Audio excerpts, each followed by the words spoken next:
You're listening to the Coach's Journey podcast, exposing the struggles and celebrating the successes in the life of coaches who are action takers and creating authentic impact in today's world. Whether you're just starting out, expanding your reach, or exploding your impact, you're in the right place right now. Stay tuned and be sure to subscribe to this podcast. Now, here are your hosts of the Coach's Journey podcast.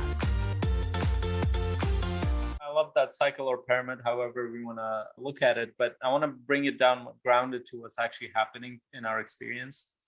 I shared a video this week too about this a little bit, is that most coaches I've talked to, they've gone through an experience, possibly a challenging experience, a growth experience in their own life, where they got to this point, okay, I dealt with this thing. And now there's a combination of they like working with other people.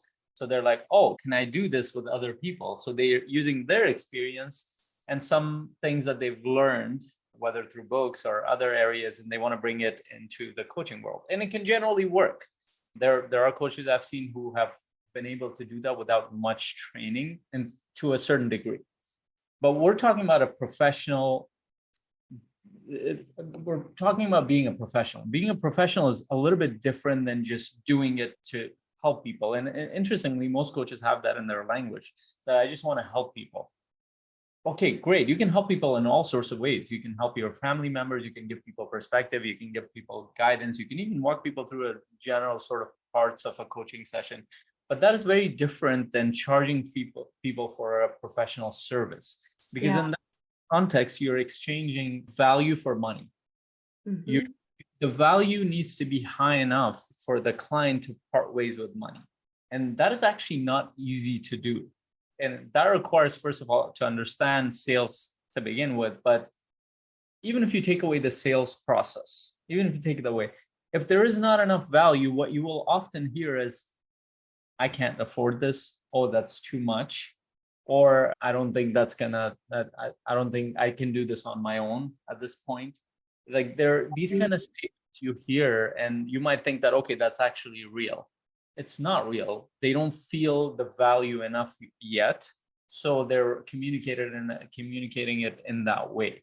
Now, if you don't know to look out for those signs, and I'm saying this because I listen to calls from different coaches that they will, in my own calls, when somebody says that this is a little bit too much, or this is outside of my budget, or I can't afford it, all I have to do is just look at their face and body language, and I know that it's not related to that. And I just experienced it a month ago. I did a session with somebody, a strategy session, and I got to the end of it because I've done this enough time. I'm like, I don't think it has landed enough. And I still offered the program and everything. He's like, you know what? I'm in a space, and he was in a difficult situation. That doesn't mean people don't have financial challenges. He was, but I felt like, you know what? It didn't land enough. So what I did was, and maybe this is a tip for you. So what I did was I told him, like, okay, I offer this one-on-one bonus, and he was going to sign up for the group program, but I wanted to test this out. I'm like, I offer this bonus as part of my group program, but I'd be willing to give you one more bonus session. And just because he had a few things to work on until then. So I gave him some homework. We'll meet again in about 3 weeks. I know financially, you're not in that space. I played along with what he said. And then I met with him. I actually met with him yesterday. And then I did another strategy session. I went in areas that I did not go. And a lot of it was because I stuck too much on the personal side last time. I went towards the business. As soon as I go there, by the end of the session, this is what I said. And this was very interesting because I was testing this out. I told him, like, you know what? I don't think you're in a space to invest right now. And this is going to be a time commitment. And there's going to be a lot of stuff. So maybe you should take a pause right now. And I knew that it landed enough because it went in, and I don't want to go into the details, but we'll kind of revisit this in a couple of months, and we'll see if you want to sign up for the program. As soon as I finished that, he's like, hey, I think I want to move ahead. Reverse psychology. There was a little bit of a sales tactic there, but even before that, I knew that it landed. But I needed to push him a little bit more. And it's not to manipulate people. It's one of our job as coaches is to help people make decisions, because actually making decisions is very hard for people. And part of the sales process or coaching is that you're helping them make decisions that serve them. I know that this program will serve him, but the reason why I did this, because I knew that it didn't work before he even opened his mouth to say that he's not going to buy it. So I gave him another opportunity to experience that and did that. Now, you don't have to do that, but I knew enough to do that. Now, there was a past where if I were to go back to it, I would finish a strategy session. I would have no idea why this person didn't sign up.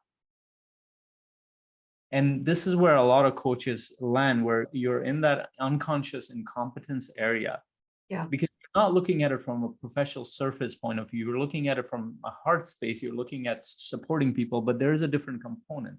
People have to part ways with their hard-earned money. It doesn't matter how rich they are. You actually have found that the richer people are, the harder for them to part way with money. It was a very interesting experience because they actually think about their money. They don't react. They actually want to see value around it. People who don't have money, they react fast. What are your thoughts about this?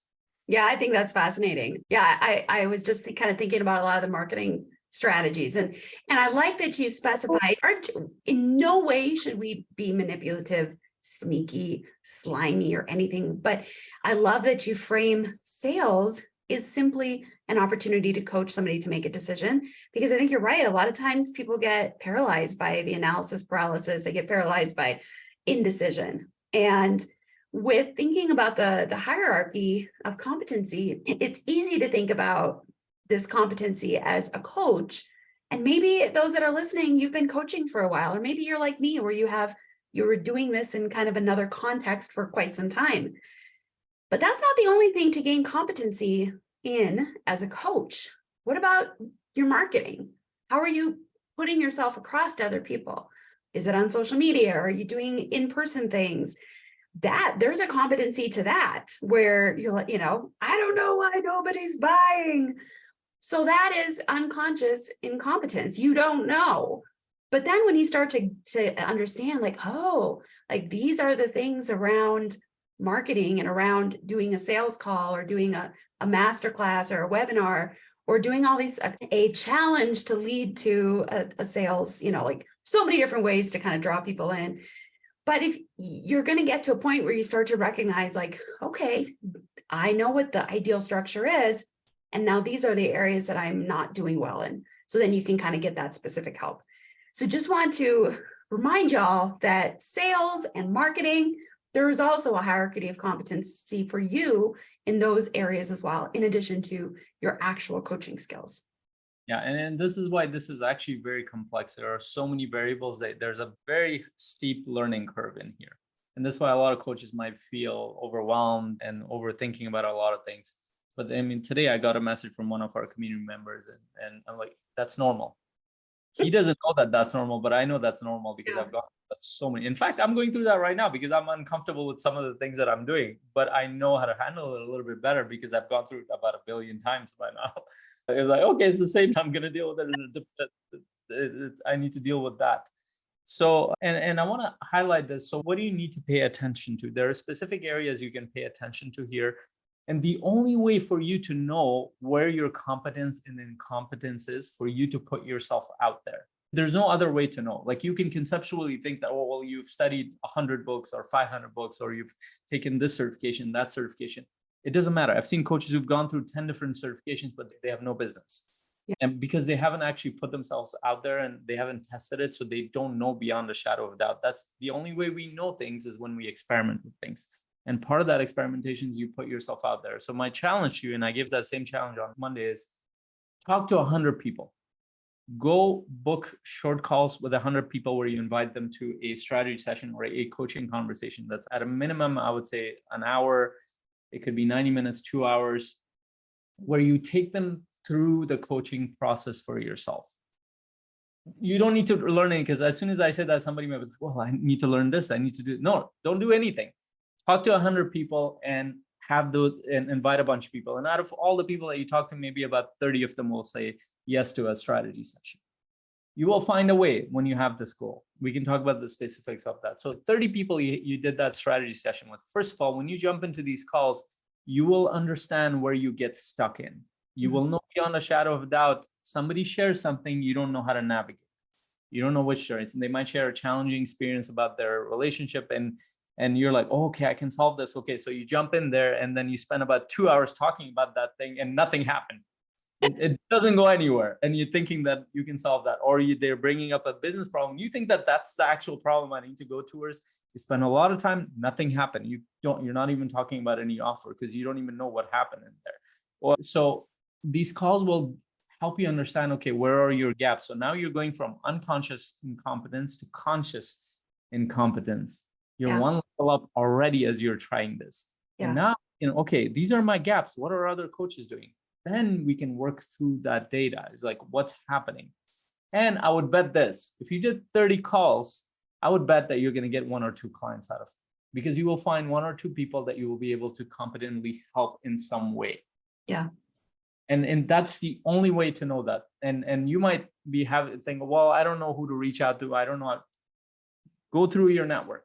Go through everybody you know on Facebook, everybody you know on LinkedIn. Figure out, connect with them, find out who wants to go through that free strategy session. Yeah. If you Ask for referrals. 16 people, you will get about 30 people. Yeah. And you can, don't just say, hey, do you want to, but also, do you know anybody? And sometimes I've done that where I reach out to somebody that I think might be my ideal client, but I'm like, hey, this is what I'm doing. This is what I'm trying. This is some new program I'm doing. And I'm reaching out to people to find out, to do a little market research, to find out, to make sure that I can create the program that's going to meet their needs. Do you know anybody who fits this criteria? And then sometimes they're like, actually, I do, so you can ask people, if they know anybody, and maybe they'll even raise their hand too. Yeah. So that's my challenge to you. Do that over the course of next month. I'm not even giving you a week.